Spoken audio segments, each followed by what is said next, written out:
معظم بيك وهو موږ سره د موزامبیک په نامو بریتانوي مسلمان په همدې خپرونه کې میلمه دی. پرې پوهیږو او دا خبره په ډاګه هم ده چې په دغه بندیانو کې ډیری د طالبانو یعنی د اسلامي امارات مشران وو او یا هغه کسانو چې له دوی سره په مرستو تورن شوي وو.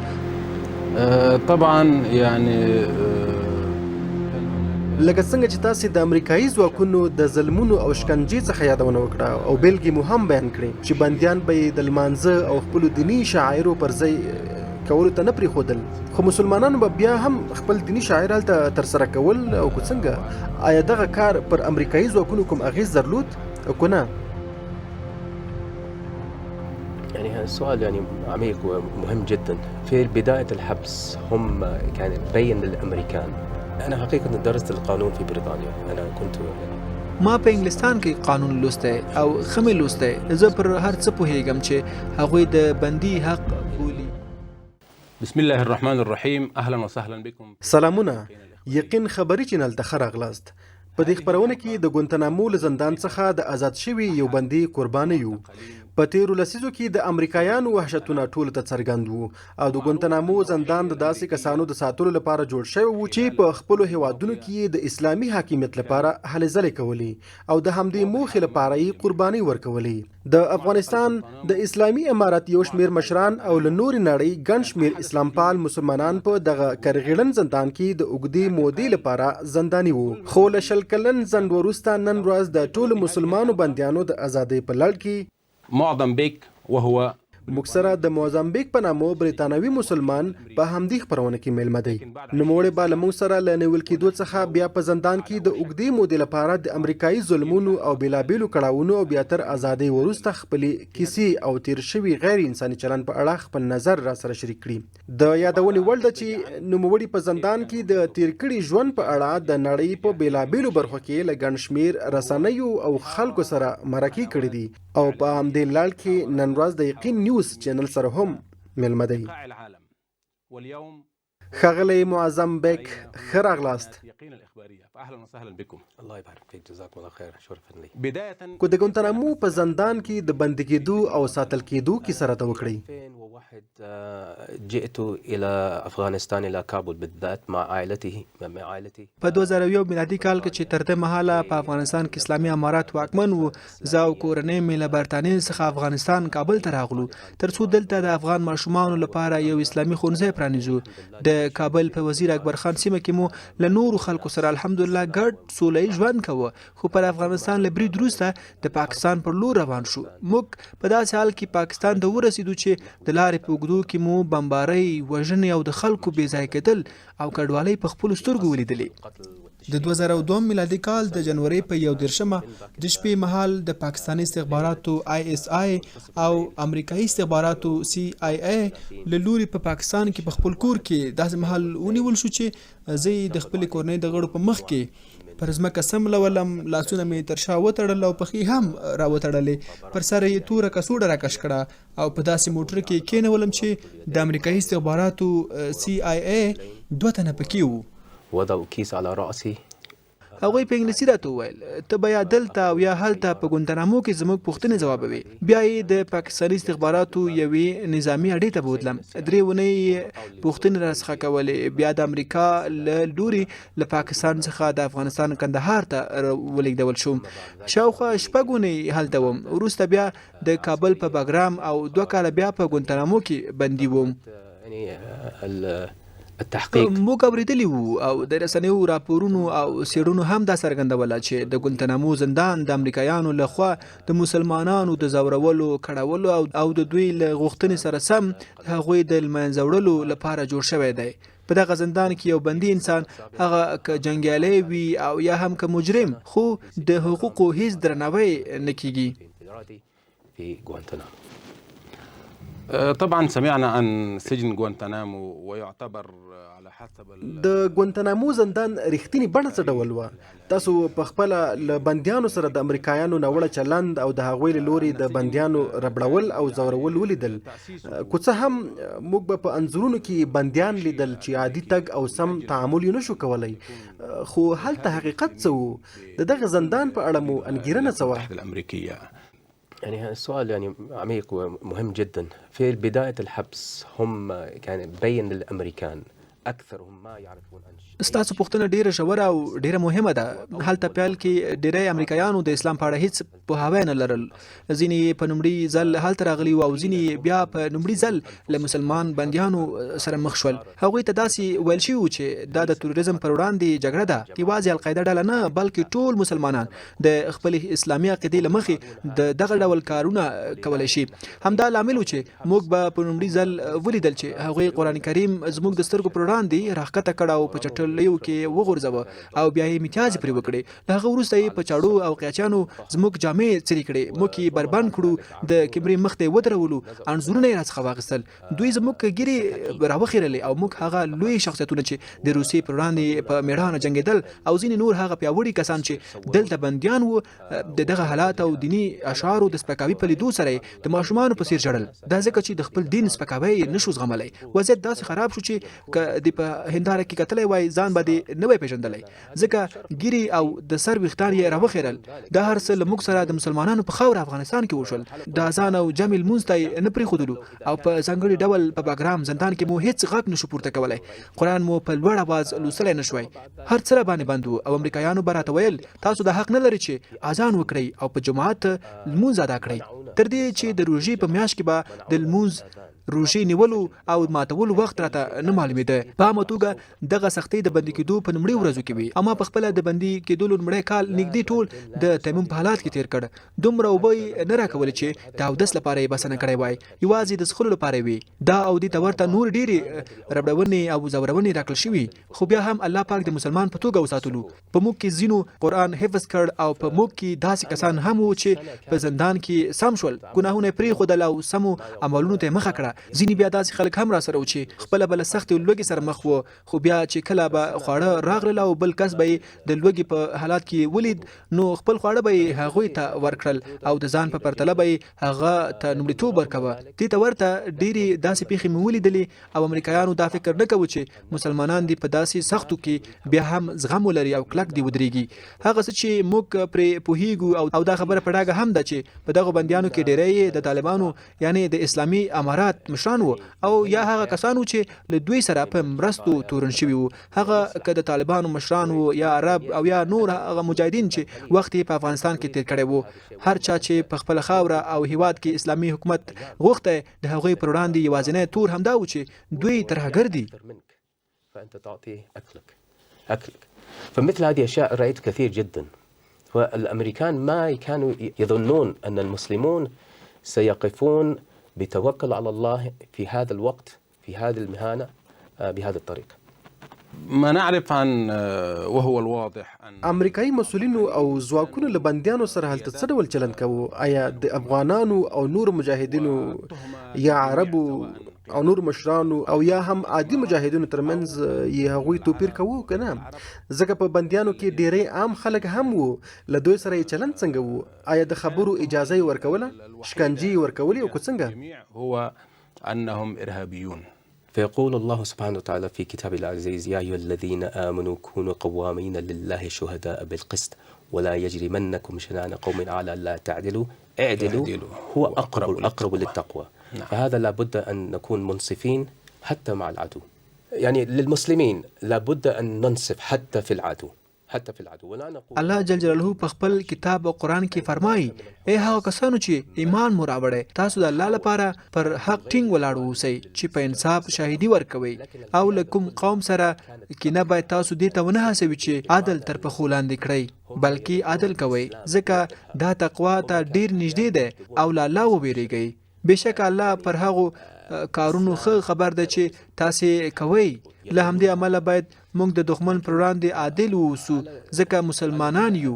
موږ دا نه وایو چې هغوی ټول داسې دي، مطلب داسې چې ځینې ځواکونه یې داسې هم وو چې په ټولیزه توګه یې د بندیانو د شرایطو د بدلون هڅه کوله، خو مشرانو یې له مسلمانانو کرکه لرله او فکر یې کوه چې اسلام د ترهګرۍ دین دی.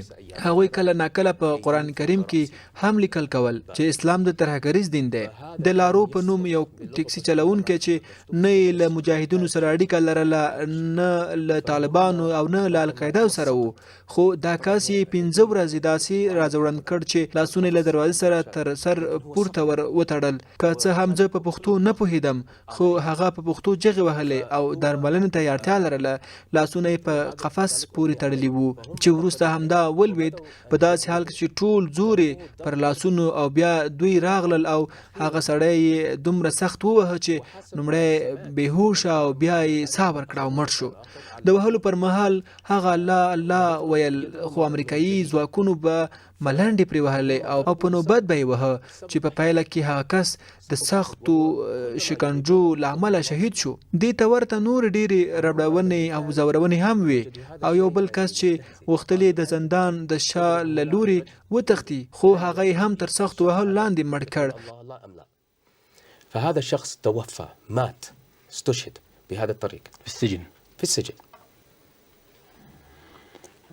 طبعا يعني كان هناك لکه څنګه چې تاسو د امریکایي ځواکونو د ظلمونو او شکنجې څخه یادونه وکړه او بیلګې مو هم بیان کړې چې بندیان به یې د لمانځه او خپلو دیني شاعرو پر ځای کولو ته نه پرېښودل، خو مسلمانانو به بیا هم خپل دیني شاعر هلته ترسره کول. او که څنګه آیا دغه کار پر امریکایي ځواکونو کوم اغیز درلود او که نه؟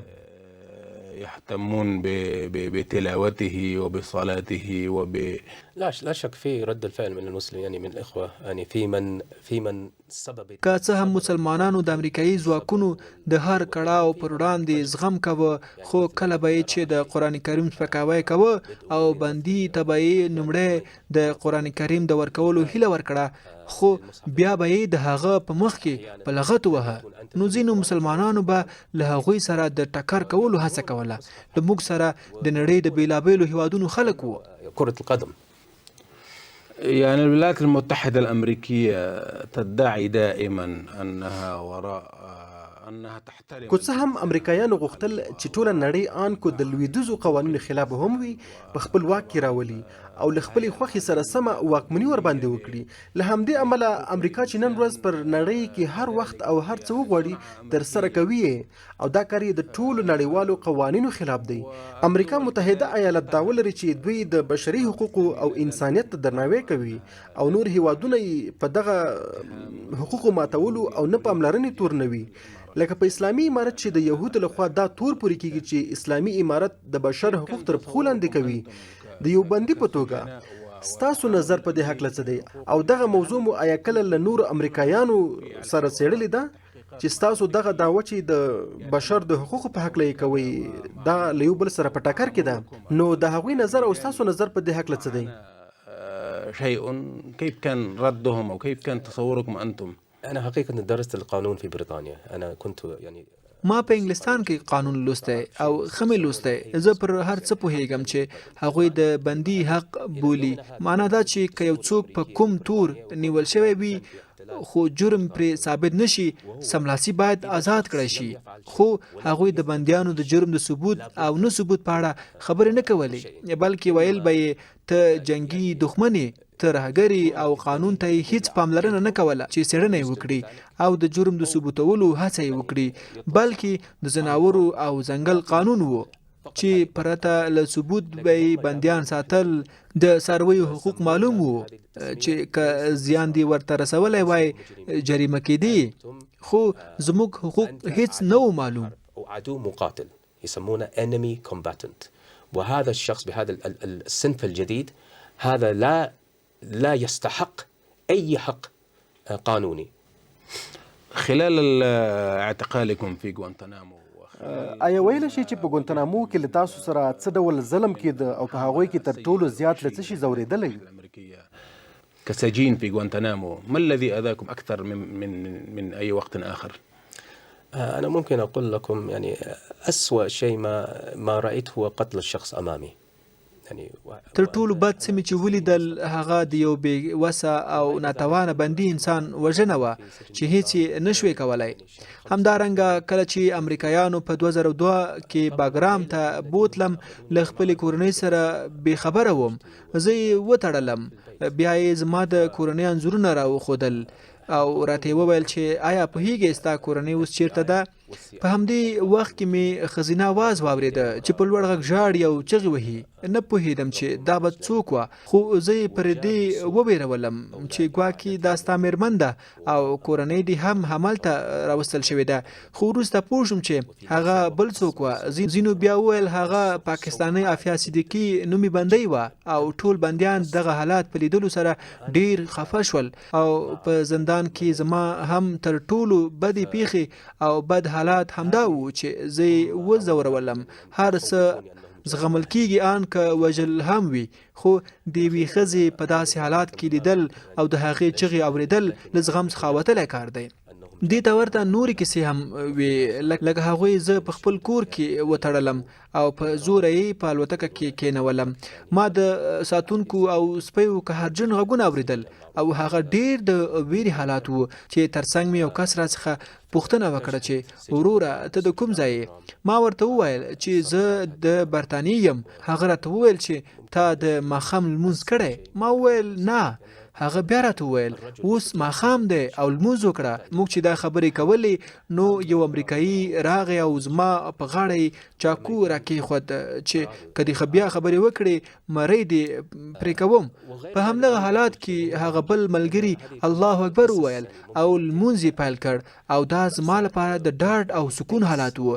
اوس که زما سر هم پرې شي نو الحمدلله له دې څخه بل غوره مرګ نشته دی. أخذوني وربطوا يدي وراء ظهري وربطوا الرجلين ووضعوا كيس على رأسي ودفوني إلى الطائرة وأجلسوني بالقوة على الأرض الطائرة. يعني هناك تعذيب. د دې معنی دا ده چې د امریکایانو لخوا شکنجه ډیره وحشي شکنجه وه او دوی غوښتل چې هلته مسلمانانو ته روحي شکنجه هم ورکړي. معنی دا چې کوم چې دوی زورول همغه سزا یې ورکوله. كل ما يؤذيهم يعني يقومون به. هو دا هر څه وو. له دې کیسې مې موخه دا ده چې خلکو ته ووایم چې الله تعالی فرمایي بېشکه لمونځ له پیله پر مؤمنانو پر ټاکلو وختونو فرض کړی شوی دی. هغه سړی الله جل جلاله ما ته رالیږلی و تر څو د لمونځ وخت راوښیي او زه خلکو ته دا ووایم چې له الله سره اړیکه ټینګول او لمونځ کول دا ډېر مهم دي او په هیڅ وخت کې باید مسلمان هغه ته شا نه کړي. په بندي حالات کې هم ورور ما ته د لمونځ یادونه وکړه او زما پام یې ورواړوه. يعني خلال الاعتقال كسجين في غوانتنامو کله چې په زندان کې وای نو د راتلونکي په اړه مو اټکل څه وو؟ فکر مو کاوه چې یوه ورځ به ازادېږئ؟ مستقبلكم في الوطن، مستقبلكم في ما كنا نعرف حقيقة. هم كانوا يقولون أنتم وحشية الأرض وكل الناس يعني تركوكم ولا أحد يريد اما الموت او د راتلونکي په اړه پر هیڅ نه پوهېدلم ځکه موږ تبایي ویل چې تاسو نور دلته د تل لپاره یاست، یا به دلته مړه کیږئ او یا به دلته بندیان وئ.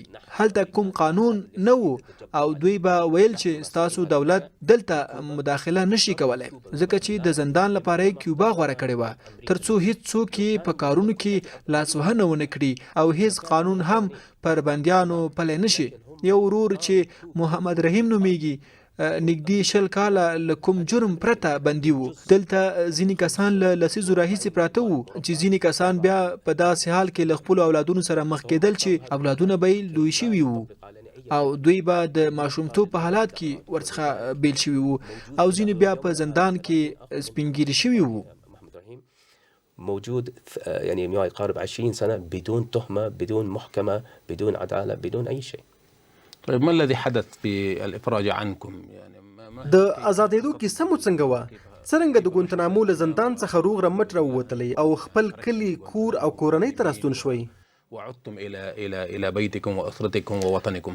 هذا من فضل الله عز وجل. أنا خرجت بعد 3 سنين وهذا ليست كثير لو نقارن بين الناس الذين مثلنا. زه الحمدلله له 3 کلونو وروسته راخلاص شوم او دا موده نسبت هغو نورو بندیانو ته لکه یو کال مخکې چې د افغانستان یو بندي د اسدالله هارون په نامه له 16 کلونو وروسته راخلاص شو. اصلا د پرتلې وړ نه ده. زما پلار به یوه معقوله خبره کوله، کله چې د قانون خلاف کار وکړی نو محاکمه یې کړی او که څه نه کوي نو پرېږدی، خو اخر الحمدلله راخلاص شوم. او کله چې د باګرام په زندان کې وم نو میرمن مې حامله وه او کله چې بیا بیرته برطانیه کې خپل کور ته راوګرځېدم نو زوی مې راته راغی او د 3 کلونو شوی و. دا ډیر عمر نه دی لکه څنګه مې چې مخکې یادونه وکړه. هلته داسې بندیان و چې له 20 او 25 کلونو وروسته خپلو کورنیو ته راستانه شول او د لومړي ځل لپاره یې خپل زامن او لوڼي په داسې حال کې ولیدي چې ځوانان شوي وو، مګر پلرونه یې په ګونتنامو زندان کې د امریکا د قانون له مخې بېګناه وو، خو غیر قانوني هلته اچول شوي وو. بلا ذنب على قانون الأمريكي، يعني شخص بريء. فهذا سبحان الله هذه فوضى يعني كبيرة جدا للأمريكان غوانتنامو. طيب، خرجتم من غوانتنامو وعدتم إلى أسرتكم وقابلتم الزملاء وأناس. تاسو اوس د ګونتنامو له وحشي امریکایي زندان څخه راخلاص شوي یاست، له خپل کورنۍ سره وصل شوي او له خلکو سره مو لیدل کاتل وشول. ان تر دې چې رسنیزې لیدنې مو هم وکړي او خلکو ته مو د زندان کیسې وکړي، نو پر خلکو باندې د دغه ډول کیسو او ستاسو ناسو څه ډول اغیز وکړ؟ په خپلو لیدنو کتنو کې مو څه نیکفالي درلوده چې له خلکو سره مو وکړي؟ آیا خلک د امریکا په مکر او وحشت اوس وپوهېدل؟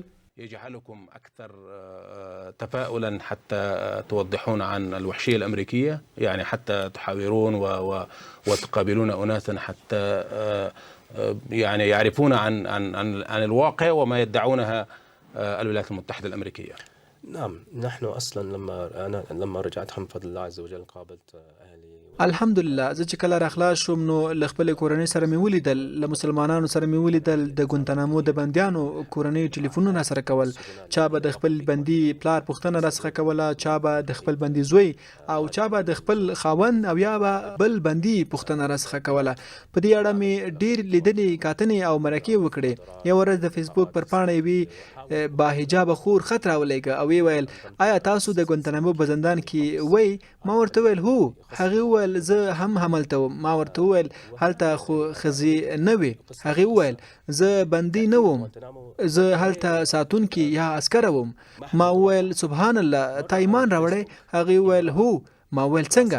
هغوی ویل موږ ته مسلمانان وحشي او ترهګر معرفي شوي وو، خو کله مې چې د لومړي ځل لپاره مسلمانان ولیدل، یعنې کله به یې چې ما ته کتل نو یو بل ډول په حیا او عافیت کې، یعنی د امریکایانو خلاف به یې راته کتل.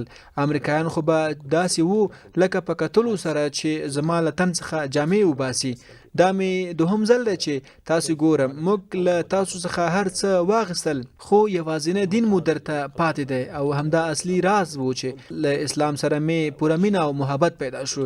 یعنی یوازې په معاملاتو او کتلو سره نو لزان سره می ژمنه وکړه چې کله امریکا ته لاړه شم نو خامخا به دغه دین پلټنه کوم او همداسې می وکړل او په پای کې په اسلام مشرفه شوم. نو زما بندیانو ورونو ته زما سلام ورسوه او همداراز هغه نور خلک چې زموږ کور ته راغلل، له موږ سره یې ولیدل، ځینو یې اسلام راوړ، ځینې یې له موږ سره د امریکا پر ضد ودرېدل.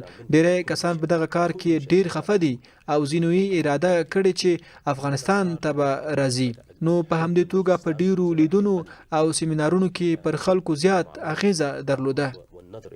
وانا وعدت نفسي لما ارجع الى امريكا سابحث عن هذا الدين، وبالفعل فعلت واسلمت. فبلغ سلامي الى اخواني السجناء في غوانتنامو. يعني 20 سنة والطالبان والإمارة نجحت.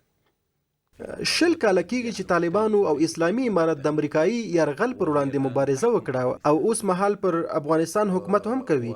دا چې تاسو هم په افغانستان کې په همدغه تور ونیول شوي، نو اوس د څه لپاره یو ځل بیا افغانستان ته راغلی او اوس په دغه حالت کې څه احساس کوي چې کله ناکله د هغو تیرو سرخندنو کیسې درته یادېږي او د اسلامي امارت حالت څنګه ارزوي؟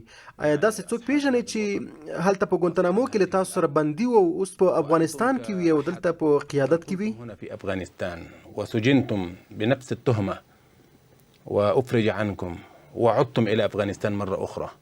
سؤال جميل وسؤال سبحان الله لو ترى يعني الجواب غير خيالي فوق الخيال. واحد يعني يظن أنه ډیره ښه پوښتنه دی وکړه. موږ په نومړیو کې دا تصور نشو کولای کله چې امریکا پر افغانستان برید وکړ او ترڅنګ ناټو هم و او دا د امریکایانو یو ځانګړې جګړه وه چې په یو وخت کې په دې جګړه کې نور هیوادونه هم له ځان سره ملګري کړي وو.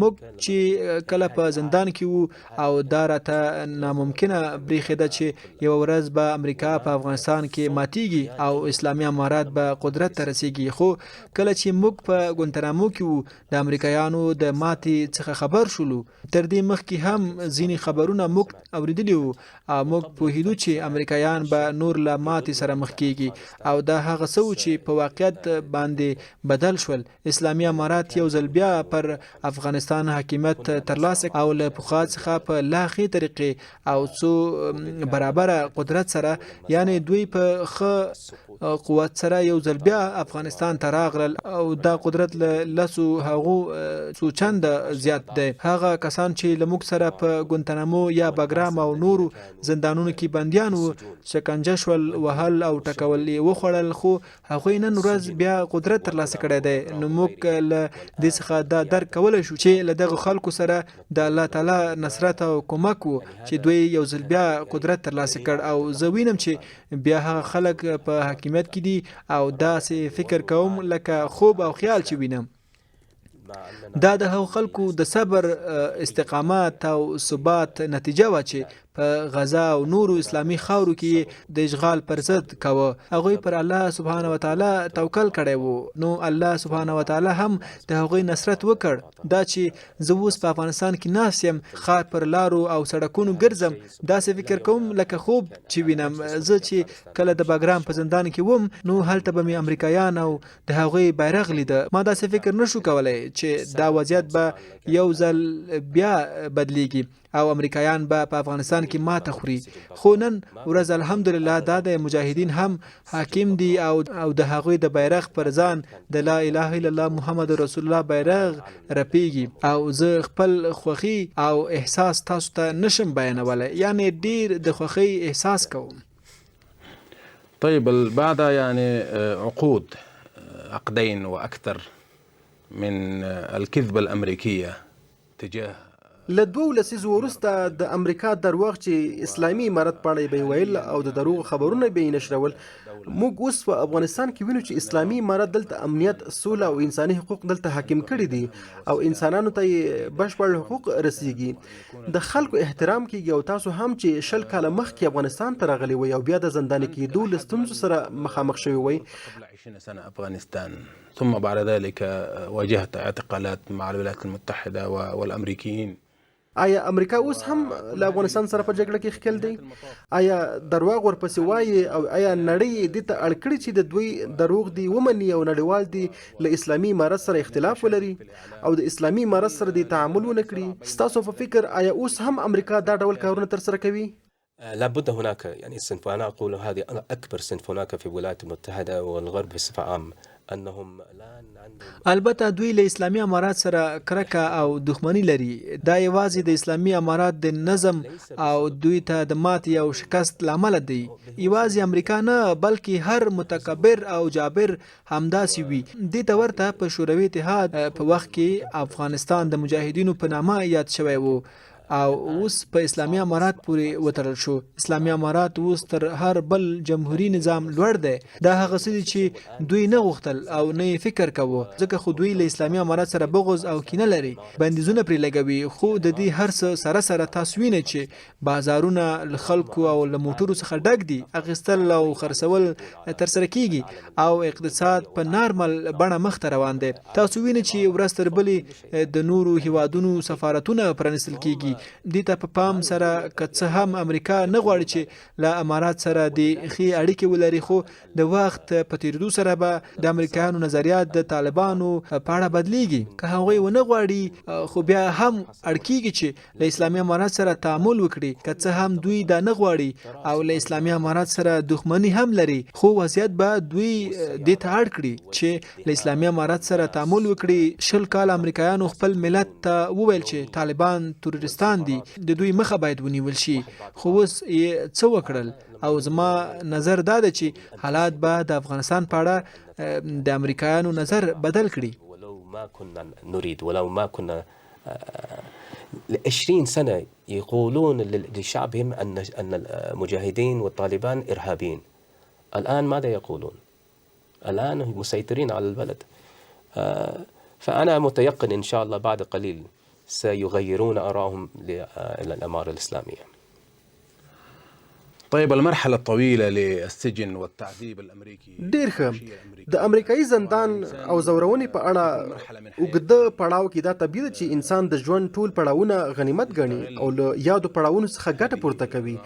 یعنی که په لنډو کې یې راخلاصه کړم او د یو زنداني کس په توګه چې له زورونې سره مخ شوي یاست، خو راته ووایاست چې د زندان او وروسته بیا د امریکایي ځواکونو پر وړاندې د مبارزې او زغم او همدارنګه له زندان څخه د آزادېدو او عادي ژوند ته راګرځېدو او په ټوله کې هیواد ته، کورنۍ ته او دوستانو او اولادونو ته له راستنېدو څخه مو کوم درسونه اخیستي دي؟ للوطن والأسرة والأهل والأولاد. أنا سألت كثير من الإخوة الذين كانوا مسجونين في غوانتنامو، سواء كانوا في السودان أو في بريطانيا أو غير أي دولة كان فيه، ولا أحد منهم يشتكي. ما له ډیرو هغه ورونو څخه چې په ګونتنامو زندان کې وو چې په دوی کې ځینې د سودان، ځینې د برتانیا او نورو هیوادونو وو، پوښتنې کولې، خو یوه هم شکایت نه درلود. په دې معنی چې الله تعالی دې شکایت وکړي چې ګواکې دا ظلم د الله تعالی له لوري دی، بلکې برعکس هغوی به ویل چې موږ ډیره ګټه کړې او د الله تعالی شکر کوو. موږ هلته قرآن کریم ډیر زیات تلاوت کوو، یعنی تل مو دغه آیات را یادوو. من يتق الله يجعل له مخرجا ويرزقه من حيث لا يحتسب ومن يتوكل على الله فهو حسبه. سبحان الله، سبحان الله. دا هر څه به تل زموږ په ذهن کې وو او هر کس چې آزاد شو، که وزیر وو، دلته مو ځینې وزیران چې په ګونتنامو کې بندیان وو ولیدل، او که عادي کس وو، ټولو له زندان څخه ښه ګټه اخیستې وه. د زندانیانو په توګه دا مو تجربه کړه او زه باور لرم هغه څوک چې زندان ته تللی وي او بیا وروسته آزاد شوي وي، پر هغه کس د حاکم ادعا کېدلی شي. یعنی هغه څه ناڅه یو حکیم انسان ترې جوړیږي. کله چې له خلکو سره مخ شو، هغه که مسلمان وي یا کافر، خو چې د فکر خاوند وي، نو هغوی پوهیږي چې تا په ګونتنامو زندان کې وخت تیر کړی دی او ستا ډیر درناوی کوي. یعنی دلته داسې کسان هم شته چې نفرت درنه کوي په دې خاطر چې ته مسلمانې، خو زیات خلک بیا ډیر عجیبه درناوی درته کوي. او دا مو په افغانستان کې په خپلو سترګو ولیدل. کله چې عبدالظاهر او عبدالکریم راستانه شول، تاسو ولیدل څنګه خلک ورته ورغلل، سره له دې چې هغوی له ګونتنامو څخه تر آزادېدو وروسته 2 کاله په عمان کې وو، خو بیا هم د خلکو له تود هرکلي سره مخ شول. یعنی هغوی افغانستان ته د اسدالله هارون په څیر ډیر په عزت سره راستانه شول. زه د یو ځانګړي دلیل له مخې افغانستان ته راګرځېدلی یم، د هغو زندانیانو له امله چې لا تر اوسه په ګونتنامو کې دي. د امریکا پر حکومت په قهر او غوسه یم. له ډلې یو هم په ګونتنامو کې وروستی افغان زندانی دی چې د محمد رحیم په نوم یادېږي. پر هغه هیڅ تور نشته او نه محکمې پرې کوم فیصله کړې ده او نه پرې کوم دلیل شته چې څه یې دي ترسره کړي، او د تهمت یا تور پرته نږدې 20 کاله په ګونتنامو کې زندانی دی. ما د هغه مور ولیده او ورسره کېناستم. شيء وبقي في غوانتنامو ما يقارب 20 سنة بدون تهمة. فأنا قابلت وجلست مع أمه وجلست مع هغه په ګونتنامو کې د وروستي زنداني په توګه زنداني دی. هو هغه وروستی افغان زنداني دی او 10 نور زندانیان هم پاتې دي، خو هغه یوازې وروستی افغان زنداني دی. موږ هڅه کوو ترڅو په قانوني توګه د رسنیو له لارې، د سیاست له لارې او له ټولو هغه ممکنو لارو فشار راوړو ترڅو هغه له ګونتنامو څخه آزاد شي او افغانستان ته راستون شي. ما ولیدل چې افغانستان یوازینی هغه هیواد دی چې کله افغانستان ته زنداني راستنیږي نو په عزت سره راستنیږي، یعنی دا د نورو ټولو هغه هیوادونو سره که هغه الجزایر دی، که سویډن دی او یا کوم بل هیواد دی توپیر لري. خای زنداني راستون شي، خو کله چې لالوتکې راکوز شي په سملاسي توګه زندان ته وړل کیږي او له سره بیا زنداني کیږي. خو دلته په افغانستان کې بیا بل څه دي، یعنی د زنداني ډیر درون هرکلی کیږي. طبعا يعني سیاست الولايات المتحده په طبيعي توګه یعنی د ولسونو پر وړاندې په ځانګړي توګه د مسلمانو ولسونو پر وړاندې د امریکا متحده ایالاتو او د غرب د واکمنۍ سیاست تل لپاره د دښمنۍ او د تیري سیاست دی. موږ له 20 کالو وروسته وینو چې افغانستان د مهال یو آرام هیواد دی او وګړي په دې ځمکه واکمنۍ ترلاسه کړې ده. خو له بل پلوه وینو چې څه د پاسه 4 میاشتې کېږي چې فلسطین د اسرایلی صهیونیستي رژیم له تیري سره مخ دی او ټول هغه څه تورنوي چې د خپل هیواد او قلمرو ساتنه کوي. له بل پلوه هغه سازمانونه چې د بشري حقوقو او د انساني کرامت غوښتنه کوي. دا ټول تاسو څنګه ارزوئ؟ یعنی دا طبیعي ده هغه څوک چې امریکایي ظلم لیدلی وي هغه دغه حقیقت خطر کولی شي. په دې توګه تاسو د فلسطینی مظلوم ولس پر وړاندې دا روان غیر انساني ظلم څنګه ارزوئ؟ او متحده ایالات لا تر اوسه د جګړې له پای ته رسیدو سره مخالفت ښیي او لا تر اوسه د دې په لټه کې دی چې د ټولو هغو ارادو خلاف چې له خپل هیواد څخه دفاع کوي او د مسلمانانو د ارادو خلاف یو اسرائیلي دولت رامنځته کړی دی. تاسو دا څنګه ارزوئ؟ یعنی د امریکایي تیري پر وړاندې د فلسطینی مظلوم او مسلمانو لس په اړه احساس او دریځ مو څه دی؟ توافق على وقف الحرب ولا زالت تدعي ب هغه یوازینی حقیقت دی. یعنی تاسو په تاریخ کې لولئ چې د اسرایلی دولت د رامنځته کېدو له پیله تر ټولګي یا ډلې چې د فلسطین په قلمرو کې د اسرایل او د هغوی د یرغل پر وړاندې درېدلي دي، که هغوی دیموکراتان وو، که لیبرالان وو، او ان که نصاري وو او که مسلمانان. لکه اوس مهال هر چا چې مقاومت کړی دی د ترهګر په نوم نومول شوی دی. ان نصارا هم. موږ باید پوه شو چې امریکایي پلار دی او اسرائیلي زوی دی او پلار په افغانستان کې ماته وخوړله. نو موږ باید مسلمانانو ته ووایو چې هغه که په فلسطین کې وي او که په نورو ځایونو کې چې په تاسو د افغانستان نمونې یعنی مثالونه لیدل کیږي، که هغه په فلسطین کې وي او یا که په نورو ځایونو کې چې په تاسو کې د افغانستان نمونې یعنی مثالونه لیدل کیږي، خو په حقیقت کې د فلسطین ولس نن ورځ د هغه څه پر اساس چې موږ لیدلی دي ځپه کیږي یعنی حلالېږي او له کورونو شړل کیږي. کله چې موږ د زندانیانو عکسونه ولیدل چې اسرائیلي ځواکونو د سړکونو پر سر د هغوی پر سر او سترګو جالۍ راکشوي او لاسونو ته یې زولنې اچوي، نو په ناڅاپي توګه مې ذهن ته راغلل چې هغوی له موږ سره څه ډول چلند وکړ او د عراق په ابو غریب کې له مسلمانانو سره بیا وکړه. هغوی د هر څه په خپل له امریکا زده کړي دي. امریکا هغوی ته وښودل چې له زندانیانو سره داسې چلند کوي، خو هغه کس او هغه مجاهد چې له اسرائیلو سره مبارزه کوي په نړۍ کې هیڅوک مرسته نه کوي. دننه په غزه کې په خپل په یوازې توګه مقاومت کوي، له بیرون څخه ورته هیڅوک نه راځي، نه مرسته شته او نه همکاري، او وای یا الله له تا پرته هیڅوک نه لرو او ټوله نړۍ پرې ګواه ده، که څه هم چې مسلمانان نه دي. او ما ولیدل نن په افغانستان کې چې خلک تل ادعا کوي ان په ټولو جماعتونو کې لمونځ وروسته غزې لپاره دعا کوي. په دې توګه زه پوهېدم چې د مسلمانانو زړونه له هغوی سره تړلي دي، خو فلسطین ته چارچاپیره د مسلمانانو امیران یا مشران چې د فلسطینیانو د ساتنې یا دفاع توان هم لري، خو یو هم ځان نه خوځوي او د اسلامي امت لپاره ډیره د شرم خبره ده. ولا حول ولا قوة الا بالله. طيب كسؤال الأخير يعني ماذا تكون رسالتك للعالم وللغرب والأمريكا؟ د وروستۍ پوښتنې په توګه که راته ووایي چې نړۍ ته لویدیځې ټولنې ته او په ځانګړې توګه امریکا ته مو څه پیغام دی؟ یعنی وروسته له دې چې امریکا په وار وار هڅه وکړه ترڅو خپل دروغجن تبلیغات پر افغانانو ومني او همداراز وروسته له دې چې د بې ثباتۍ هڅه یې وکړه ترڅو افغانستان پایښت ونمومي او افغان مظلوم ولس له ازادۍ سوکالۍ او په ټوله کې له هغه ژوند څخه چې دوی د خپل ځان لپاره غواړي برخمن نشي. په دې اړه ستاسو پیغام ټولې نړۍ ته او په ځانګړې توګه د امریکا متحده ایالاتو او غربي ټولنې ته څه دی؟ ماذا تكون رسالتكم للعالم بشكل عام وللولايات المتحدة الأمريكية والغرب بشكل خاص؟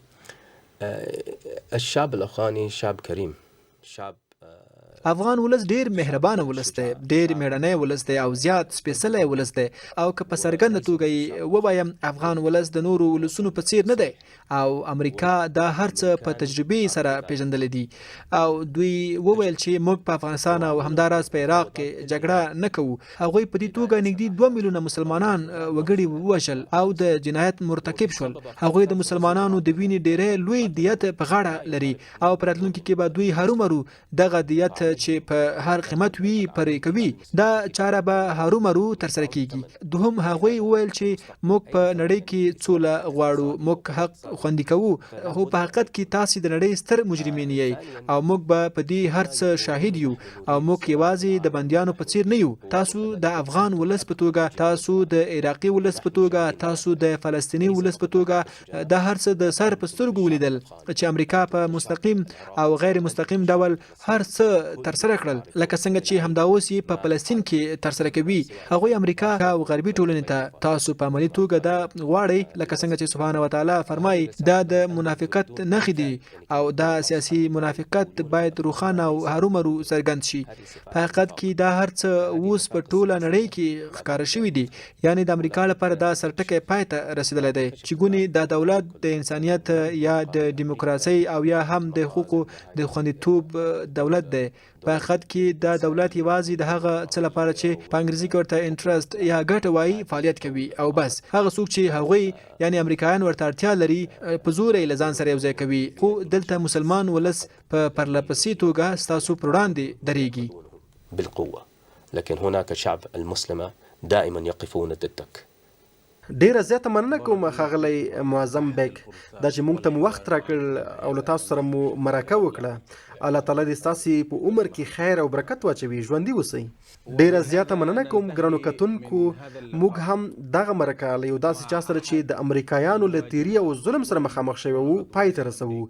ستاسو له ملتیا ډیره مننه کوم. تر بلې داسې مرکې چې له یو داسې شخص سره مرکه کوو چې موږ ته د امریکایي ظلم او تیري د سترګو لیدلی حال وایي او په خپل هیواد کې پرې ظلم شوی وي او له فکري پلوه ځورول شوی وي. تر هغې مو په لوی الله سپارم هر چیرې چې اوسئ خوښ او خوشحاله اوسئ.